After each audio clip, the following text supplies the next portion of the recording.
PastorTerryM.Turner right here. Yeah. Meaningful touch goes a long way in life. Now, when the meaningful touch becomes unmeaningful, when it is done the wrong way, just as it blesses, it can destroy.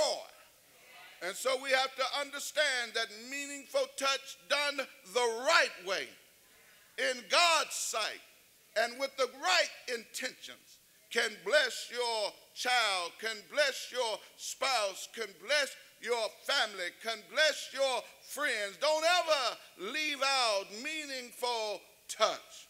And then we ought to give a spoken message. Somebody here know what I'm talking about this morning. You ought to say some positive things to folk. Amen. Yeah, learn how to quit talking negative all the time about every little thing and learn how to talk positive in the lives of people. Because you know what you say to folk will have an impression on their lives. Now, we are taught as children, we are taught that sticks and stones may hurt my bones, but words will never hurt me. You ought to quit telling that lie. Words do hurt. Words will hurt you. Words will kill you. Words can destroy you. Words can mess your mind up. Words can damage your heart. So you ought to learn how to give a spoken message that is positive. Let somebody know how much you love them. Let somebody know how much you care for them. Let somebody know they are somebody. Let somebody know that they mean something in life. Let somebody know that they are about something in life. Give them a spoken message. So many of us have been told we will never be anything in life. And because of those words, it messed up our minds, it messed up our hearts, it messed up our lives. But let me tell you something. You can tell somebody who has the least of skills that they are somebody, and you keep telling them that, and they will become somebody. You ought to hear what I'm saying today. A spoken message is so important in life.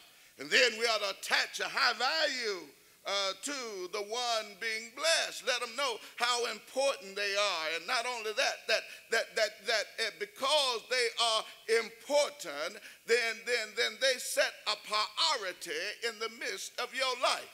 Yeah. Every spouse ought to take their spouse and allow them to attach a high value in their lives.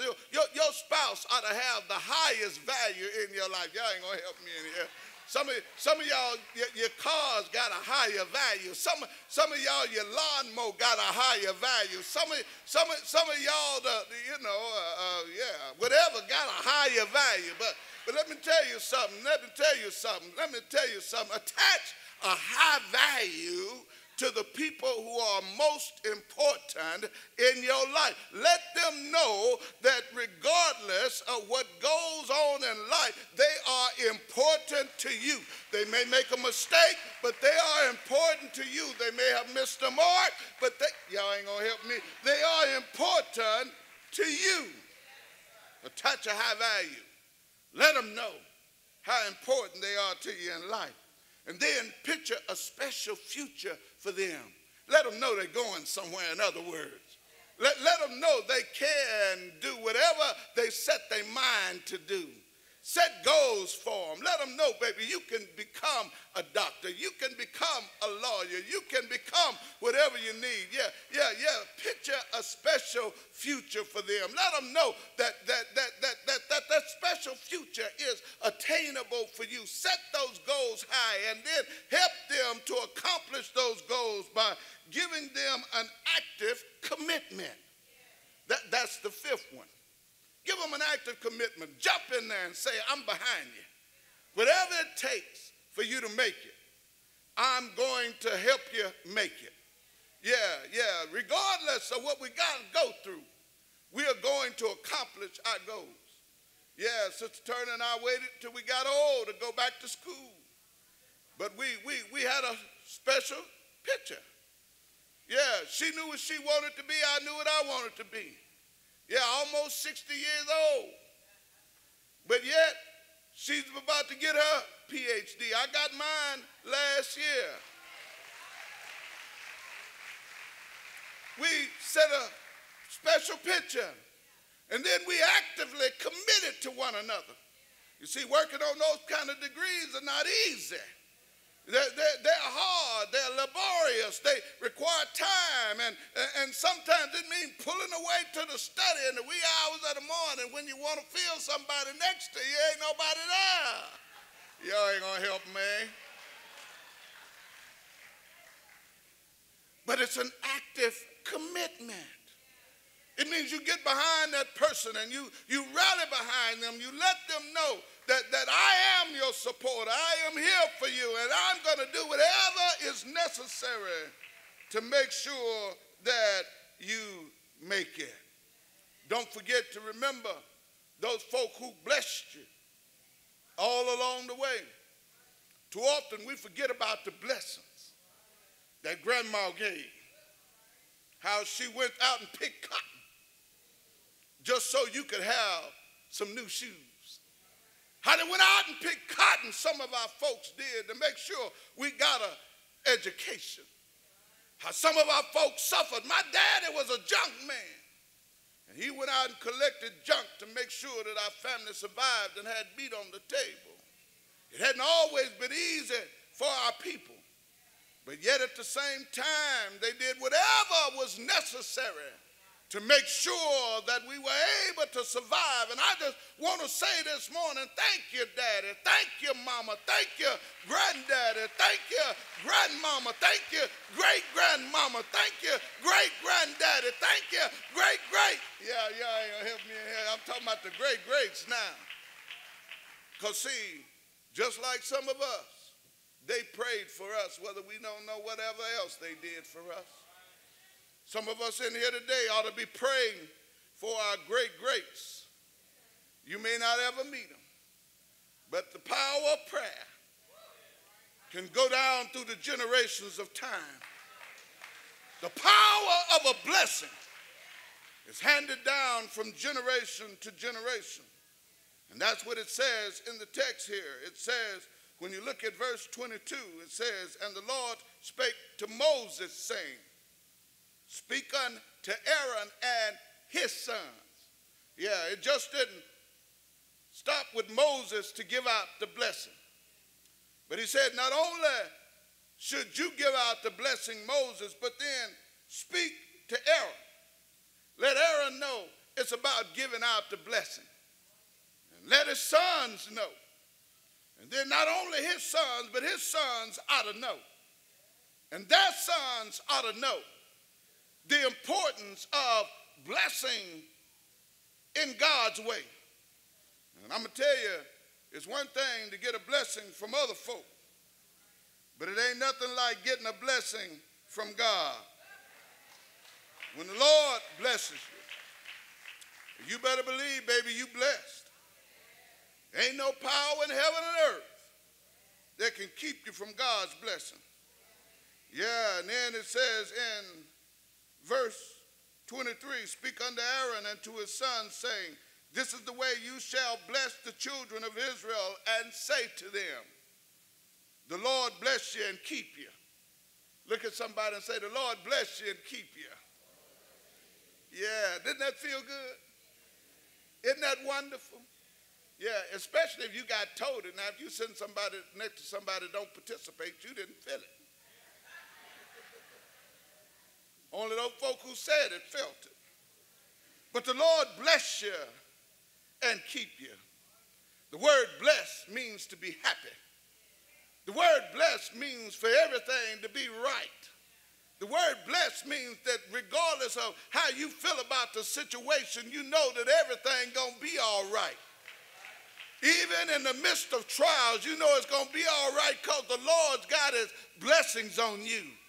You see, blessings is a wonderful thing to have in the midst of your life. To understand that you are blessed.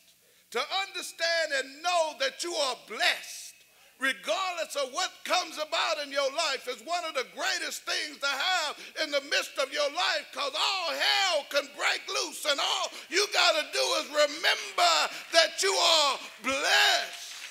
Hey, ain't nothing like going through the trial and all of a sudden you remember what the Lord has done. You remember how God has been good to you. How you've been through the storm, but even in the midst of the storm, he was right there. Hey, somebody here know what I'm talking about this morning. The Lord bless you, and if he blesses you, he'll also keep you. Yeah, the Lord bless you and keep you. The Lord make his face to shine upon you. I like that, because when the Lord makes his face to shine upon you, it is saying that the Lord is looking at you smiling. He's looking at you and saying it's going to be all right. The Lord make his face to shine upon you, that things when the Lord look at you and smile, you know, it ain't nothing like a smile. You know, something ain't nothing like a frown either. When folk look at you and frown, you want to do something to them. But when folk look at you and smile, you are happy about the smile. There's something about a smile. Hey. Somebody say when you frown alone. And when you smile, the whole world smiles with you. Some of us need to get that smirk off our face. Some of us need to quit frowning at folk. Every time you look at them, they're frowning. Learn how to smile. There's power in a smile. God says, because I'm smiling at you, you got the power and the energy that comes along with a smile. You go someplace and folk frown at you, you don't want to be there. But when you go someplace and folks smiling at you, you're glad to be there. As a matter of fact, a whole different personality comes out of you than when folk frown at you. When folk frown at you, you be wanting to get nasty with them too if you ain't careful. But then if they smiling at you, there's a jubilance, there's a joy, there's an excitement that comes along when folks smile at you. God says, I'm smiling on you. Yeah, make his face to shine upon you. It's a wonderful appearance when God smiles on you. And be gracious to you. He's smiling on you and he's looking beyond all your faults. And he's seeing your needs. He's a gracious God. And the Lord lift up his countenance upon you. Yeah, that means his presence will come into your midst. Oh, it ain't nothing like the presence of the Lord. Anybody in here been in the presence of the Lord lately? When you have been in the presence of the Lord, it's just a wonderful feeling. It ain't nothing like everybody being in the joy of the Lord. Amen. It ain't nothing like being excited about who God is in the midst of your life. And his countenance be upon you. And guess what? When all of this happens, he'll give you some peace. Yeah, some folk just caught all up in turmoil, ain't got no peace over nothing. You need to get with God, baby. God has already blessed you to know that you can get with him, and he'll give you peace. Oh, yeah, you want some peace in your life? Then just let God be in your presence.